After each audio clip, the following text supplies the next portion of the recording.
Assalamualaikum warahmatullahi wabarakatuh. Hai semuanya, perkenalkan nama saya Safitri dengan NIM 12160000185. Saya mahasiswi semester 2 di Universitas Islam Negeri Sunan Gunung Jati Bandung. Saya akan membahas tentang uji McNamara. Uji McNamara adalah salah satu metode pengujian hipotesis yang digunakan ketika terdapat dua sampel yang saling berpasangan atau dependen. Salah satu contoh yang paling umum adalah situasi sebelum dan sesudah perlakuan. Nah, uji McNamara juga merupakan salah satu uji non-parametrik yang bisa digunakan untuk penelitian apabila syarat dan ketentuannya memenuhi syarat. Selanjutnya yaitu ada fungsi. Yang pertama ada membandingkan distribusi dua variabel yang berhubungan atau membandingkan satu variabel pada dua kelompok sampel yang berhubungan. Yang kedua, umumnya menaksir perubahan sebelum dan sesudah atau pada situasi pengukuran berulang, di mana respon setiap subjek diukur dua kali kemudian dibandingkan. Selanjutnya ada menguji efektivitas suatu treatment, seperti pelatihan, promosi, pengawasan, dan lain-lain. Berikutnya ada uji hipotesis. H0 tidak terdapat perbedaan jumlah sebelum dan sesudah perlakuan. Nah, H1 terdapat perbedaan jumlah sebelum dan sesudah perlakuan. Alfanya 5%. Ada kriteria uji. H0 ditolak jika X kuadrat hitung lebih dari sama dengan X kuadrat tabel terima dalam hal lainnya, maka didapat alfa sama dengan 5%, dan X kuadrat tabel 3,84 untuk signifikan 5% dengan DK 1. Ini ada rumus dari McNamara. Selanjutnya yaitu ada syarat uji. Yang pertama, sampelnya merupakan sampel berpasangan, misal sebelum dan sesudah.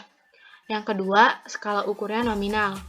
Yang ketiga, data frekuensi disusun dalam tabel kontingensi berukuran 2x2, seperti contoh yang di bawah. Nah, selanjutnya ada contoh kasus. Suatu perusahaan ingin mengetahui pengaruh sponsor yang diberikan dalam suatu pertandingan olahraga terhadap nilai penjualan barangnya. Dalam penelitian ini, digunakan sampel yang diambil secara acak, yang jumlah anggotanya 200. Nah, ujilah apakah jumlah penjualan sebelum dan sesudah adanya sponsor berbeda. Nah, selanjutnya ada tahap uji McNamara menggunakan SPSS.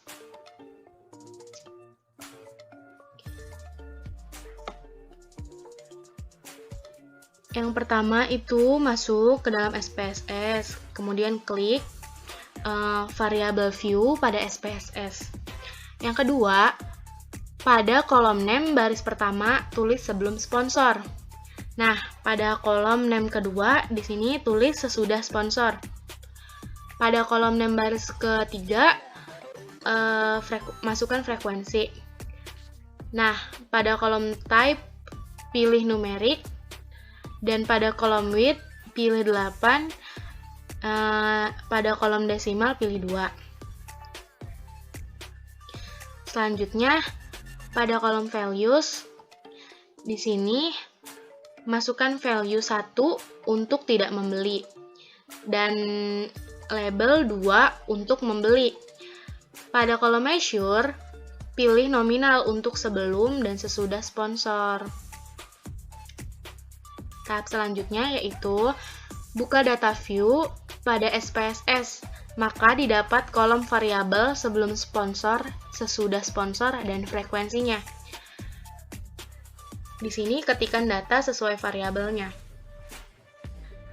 Selanjutnya yaitu klik data, kemudian weight case, lalu klik weight case by, kemudian pilih frekuensi, lalu OK. Tahap selanjutnya, klik Analyze, lalu klik Non-Parametric Test, lalu klik Legacy Dialogs, kemudian To Relate Samples, Kemudian pilih sebelum dan sesudah sponsor. Lalu klik Wilcoxon dan McNamara, kemudian OK. Nah, hasil dapat diinput dari jendela output. Ini hasilnya. Kemudian di sini ada kesimpulannya, yaitu 57,642 lebih dari sama dengan 3,84. Maka H0 ditolak. Artinya terdapat perbedaan yang signifikan nilai penjualan setelah dan sebelum ada sponsor.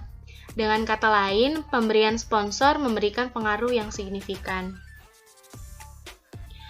Mungkin cukup sekian penjelasan tentang McNamara dari saya. Bila ada kesalahan mohon dimaafkan. Sekian, terima kasih. Wassalamualaikum warahmatullahi wabarakatuh.